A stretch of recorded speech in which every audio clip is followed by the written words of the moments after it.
Jā, liels darbiņš izdarīts, jā, safermentēti mīļie dārznīši.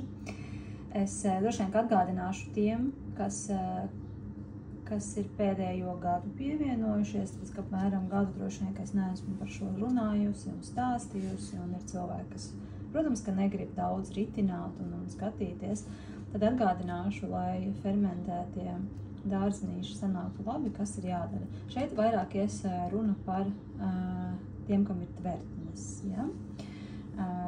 Kā fermentēt no plasmasas pudelēm dārznīšus. Man arī ir diezgan daudz informācija, ja kādam vajag privāti pajautājiet. Droši vien, ka atsūtīšu YouTube linku, var pastīties, vai vienkārši man pajautāts, var pastāstīt. Bet, lai sanāktu super garšīgi, jā, ir vajadzīga tvertne.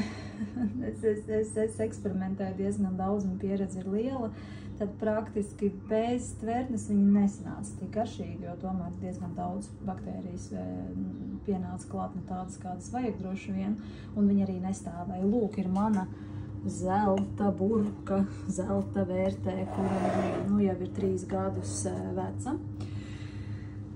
Pieredze ir tāda, ja kaut kas noiet greizi tvertnē, pieņemsim ar ķiplokiem, jo šeit tā ķiploku tvertne, dārzeņu burka.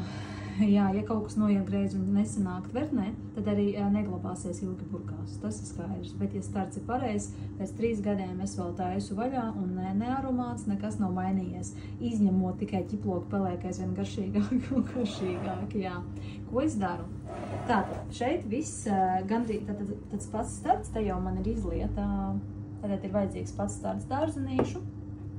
Man šeit bija tātad zaļie griķi, jaunie ķiplociņi, mango, petersīļi un jaunais kāposts. To es lēju visam pa virsu.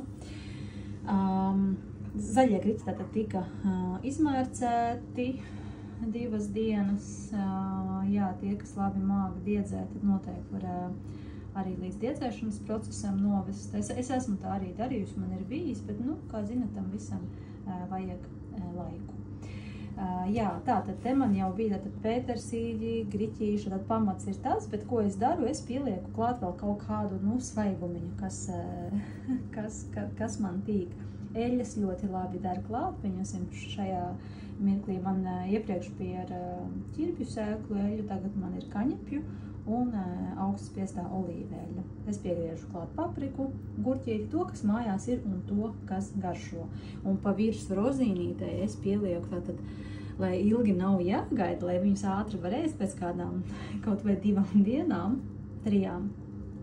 Praktiski viņi ir fermentēti, vajag, lai izfermentējās tie svaigie dārzenīši. Praktiski 2, ideālā gadījumā 5 dienas, bet ja nevar nociesties, 3. dienā jau var ēst. Jā, un rozīnītē es pielieku klāt tātad to, kas ir nostāvējies jau ļoti ilgi, lai ķiplokus uzreiz var kraukšķināt.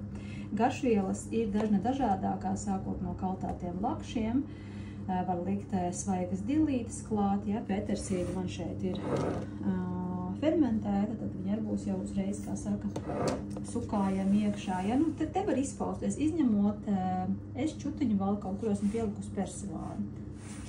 Tur ir sāls, bet te man ir plasmasas spainītī, man nebija dezinficētas burciņas, jo zinu, ka šito mēs apēdīsim ātri, tad var arī plasmasas spainītī, kā masālītos gurķīšus, ja zinām, ka apēdīsim pirmo, kā redzat, te ir lauru lapiņa. Te var izpausties, kas kuram vairāk garšot. Ja ir kāļu sezona, rutku sezonu, liekam tos klāt, un burciņas turās, fermentētie dārznīši tiešām turās ilgi. Ja 1. gadā es runāju par to, ka es nezinu, es nevaru neko pateikt, paies laiks, es pateikšu, tad, jā, šobrīd es varu teikt, ja ir pareizs starts, ja jau pašā startā negaršo ne pēc brāgas, kad jūt, kad ir kvalitatīvs ferments, tad arī fermentētie dārznīši patiešām stāv ilgi, un viņi garšo garšīgi. Jā, galvenais neliekam klāt sāli un kaut kādas, es mīlu kariju, es mīlu kurkumu, pipari netraucē.